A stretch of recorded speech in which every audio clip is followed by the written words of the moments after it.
So I bought this brand new GE washing machine from Home Depot, and take a look at what it does.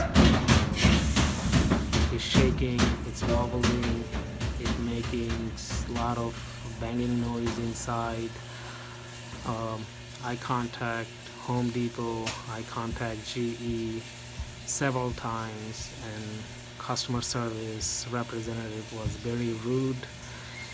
They have done absolutely nothing to resolve this issue, so I'm basically stuck with this very horrible condition washing machine. So you guys think about it before buying the washing machine.